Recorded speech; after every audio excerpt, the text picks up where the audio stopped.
بسم اللہ الرحمن الرحیم۔ شروع اللہ کے نام سے جو بڑا مہربان نہایت رحم والا ہے۔ سرد جوت کون تھا؟ سامعین، آئیے پھر اس داستان کا اگلا حصہ شروع کرتے ہیں۔ میری CIA کی سربراہ تھی اور فارن مشن پر جاتی تھی۔ وہ 1 ماہ ملک میں ڈیوٹی کرتی اور 1 ماہ فارن لگا کے آتی، کبھی 2 ماہ بھی باہر لگا آتی۔ نزا بھی حیرت انگیز حد تک مہم جو تھا اور کسی قسم کے حالات کو اپنے مطابق ڈھال لینے کا فن جانتا تھا۔ میری نے جب پکے پلوں کی دھڑا دھڑ تعمیرات کروانا شروع کی تو وطن نرائن نے نزا کو بھی ملک سے نکالا تو نزا نے سیدھا جرمنی کا رخ کیا کہ وہ قصر سلطانی کا سسرال تھا اور وہاں انڈیا سے تجارتی تعلقات تھے۔ اجول مذاکرات میں بلا کا ماہر تھا۔ اس نے اقوام متحدہ میں مختلف سفیروں سے مذاکرات کیے تو نزا کو بھی دھڑا دھڑ کام ملنے لگا۔ ملک کے 2 کفیل سامنے آ گئے تھے۔ میری کا کام صرف معدنیات کی تلاش تھی جبکہ نزا لیبارٹریوں میں بھی کام کرتا۔ مکیش جی ایک بہت بڑا نام ہے۔ مکیش جی کو نزا سے ایک عجیب سا لگاؤ تھا جسے بیر کا نام بھی دیا جا سکتا ہے۔ نزا فارن جاتا وہ ہر بار پیچھے سے کوئی منصوبہ بنا کے بیٹھے ہوتے۔ اجول کا مکیش جی پہ بہت زور چلتا تھا تو وہ انہیں سمجھاتا کم اور لتاڑتا زیادہ تھا، اور مکیش جی کا اجول سے لڑنا بھی جیسے ایک پسندیدہ مشغلہ تھا۔ اجول بہت جھگڑالو، منہ پھٹ اور ہاتھ پیر زبان کا بہت کھولا تھا۔ زبان چلاتے ہاتھ پیر کا بھی خوب استعمال کرتا۔ جلیان اکثر کہا کرتے، وطن نرائن اور مکیش جی کا علاج صرف اجول ہے، اس کے علاوہ طعنے بازیاں بھی خوب کرتا۔ وہ چونکہ ایوان میں پرائم منسٹر کا مشیر خاص تھا تو آئے دن ایوان میں وہ بڑے بڑوں کے کپڑے اتار ڈالتا۔ اجول کو بھی لوگ انجوں کا کاڑا کہتے تھے۔ نزا کان تھا اور وہ جیب۔ اجول غیر ملکی دوروں پر ماتا جی کے ساتھ بہت جاتا اور دوسرے لفظوں میں ماتا جی اجول کے بغیر کہیں آتی جاتی نہ تھی۔ نندا جی تاولی طبیعت کی، اجول جھگڑالو نہلے پہ دہلا والی بات تھی دونوں کی۔ مترو، نزا کا ہیلی کاپٹر فضا میں تھا۔ طویل پرواز کے بعد اس نے ایک جگہ پانی دیکھا تو وہاں اتر گیا، جھیل میں غسل کیا، کپڑے دھو کر وہی پھر پہن لیے، کھانا کھایا، نماز پڑھی اور لیٹ رہا۔ کچھ دیر آرام کر کے نزا نے پیڈ نکالا اور خط لکھنے لگا۔ ایک خط روس وولگا کو لکھا، دوسرا جلیان کو لکھا۔ جلیان کو گھی شہد کھانے کی تاکید کی کہ ٹھنڈ پڑ رہی ہے اور مٹن میٹ کھانے کو کہا، اور پونا اجول کے چکر لگا لیجیے گا اور مکیش جی کے گھر چکر لگا لیجیے گا کہ ٹھنڈ پڑ رہی ہے تو ڈرائی فروٹ کھانے پر اصرار کا کہا۔ خط اس نے لفافوں میں بند کر کے پتے لکھ دیے اور لیٹ رہا۔ وہ کنارے پر لیٹا تھا، پھر اس نے پیڈ کو پیر سے قریب کیا، ایک صفحہ پھاڑا۔ یہ پیڈ واٹر پروف تھا۔ اس نے کاغذ کی کشتی بنائی، اس پر نزا کشن لکھا اور جھیل میں ڈال دی۔ وہ چل پڑی، نزا دیکھتا رہا اور پھر وہ وہاں سے پرواز کر گیا کہ مترو ہیلی کاپٹر کے اوجھل ہوتے ہی کشن نے ہاتھ بڑھا کر کشتی اٹھا لی اور پھونکیں مار مار کے پانی سکھانے لگا۔ نزا کے نام کو چوم کر آنکھوں سے لگایا اور اس جگہ سے بہت تلاش کیا مگر نزا کھانا کھا کر سامان شاپر میں ڈال کے لے گیا تھا۔ کشتی کشن گھر لے آیا۔ وہ رات کو دن کو جب بھی فارغ ہوتا کشتی سے کھیلتا۔ کسی گھر میں پانی کا ٹب تھا، کشن نے کشتی ٹب میں چلا کر دیکھی اور آہٹ پر فوراً اٹھا کر پیچھے ہٹ گیا۔ اس نے 7 سمندروں میں کشتی چلا کر دیکھی، گنگا، جمنا، سرسوتی، جہلم، نیلم۔ اس نے دنیا بھر کے دریاؤں میں کشتی چلا کر دیکھی اور محظوظ ہوا۔ ایک دن روہتاس ادھر ادھر دیکھتا، اس کے روم میں دبے قدموں آیا، دراز کھولا تو کشن آفس میں تھا۔ سر اٹھا کر دیکھا اور کونیوں پر چہرہ ٹکا کر توجہ مسکان سے دیکھنے لگا۔ روہتاس کا انداز بالکل چوروں والا تھا۔ اس نے دراز سے کشتی دیکھی مگر اٹھائی نہیں، اوپر جھک کر سارا ویو دیکھا اور باہر نکل آیا۔ 4 بھائی کام میں لگے تھے، یہ گیا تو چاروں اسے گھیر لیتے ہیں۔ روہتاس نے سرگوشی کی، پیڈ سے بنی ہوئی کشتی ہے، واٹر پروف ہے۔ میں پڑھ نہیں سکا، سائن بھی تھے مگر مٹے مٹے تھے۔ یہ بھائی جی کو کہاں سے ملی ہوگی؟ یوگل سوچنے والے انداز میں بولا۔ بھائیوں نے کبھی کوئی سوال نہ کیا تھا، نہ کشن بتاتا۔ ہاں، اب اکثر کہہ دیتا، یوگل پرات میں پانی رکھ دو، وہ پانی رکھ دیتا تو کشن اس میں کشتی چلا کر کھیلتا رہتا۔ نیزا نایاب کے آفس کی طرف آیا کہ اس کے کانوں میں سیرین کی آواز پڑی۔ نایاب بھائی دیکھیں، ماتا جی زیادہ بوڑھی لگ رہی ہیں۔ نیزا تیزی سے اجازت لیتا ہے۔ نایاب بلا لیتے ہیں تو اس نے سیرین کے ہاتھ سے اخبار اچک لیا۔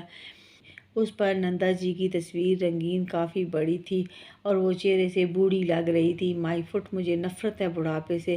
ہم اس لیے تو انہیں ووٹاں نہیں دیتے کہ یہ بوڑھی ہو جائیں، یہ بوڑھی ہو رہی ہیں۔ پڑا۔ نایاب نے تیزی سے باہوں میں لے لیا، شانت کرایا، مگر وہ نہ ہوا اور نندا جی کو فون کیا تو ان کے بیٹے نے اٹھایا۔ کان کھول کے سن لو، ماتا جی کو بتا دو، ان کے بالوں کی سفیدی میں نے بڑی مشکل سے برداشت کی ہے، چہرے کی جھریاں میں بالکل برداشت نہیں کرتا۔ کل میں ایوان میں آ کر ان کے پتا جی کو گالی دوں گا، سمجھے تم؟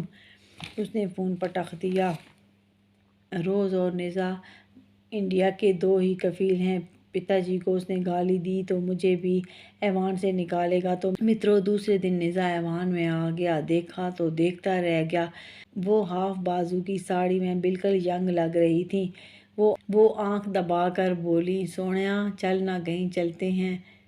نیزا تیزی سے پیروں کو ہاتھ لگا کر سر پر پیر رکھ کر بھاگا۔ ایوان میں میٹنگ تھی، نیزا نے تو مجھے بکھلا کے رکھ دیا تھا۔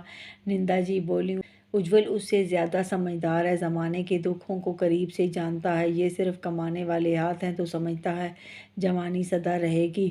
نارائن بھائی، آپ میں کمزوریاں ہیں جو اس کی سوچ کو بدل نہیں سکے۔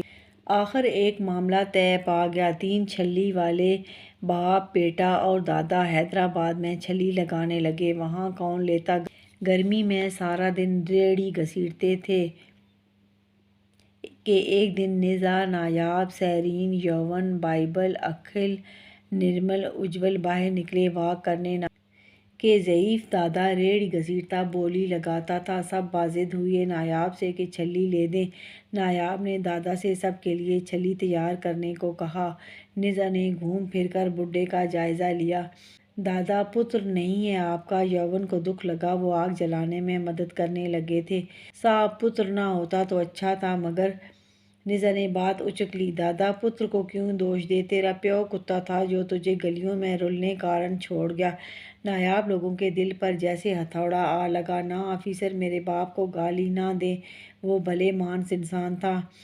بھلے مانس نہیں تھا، کتا تھا، تیری ماں کو نوچتا رہا۔ نیزا نفرت سے بولا اور آگے بڑھ گیا۔ ریلیکس ڈیئر، بات بے بات باپو جی کو دوشی مت ٹھہرایا کرو، ہمارے بھی فرائض ہیں، سارا قصور باپ کا نہیں ہوتا۔ اجول نے جا کر کمر میں بازو دے کر سمجھایا تو نیزا نے اسے پرے کیا۔ اجول، اس بوڑھے کو دیکھا ہے؟ اسے بوڑھا کر کے ذلت کی زندگی گزارنے پر مجبور کرنے والا اس کا کتا باپ ہے۔ آفیسر، میرے باپ کو بار بار گالی مت دیں، وہ بوڑھا چیخا تو اجول نیزا کو کھینچتا وہاں سے لے گیا۔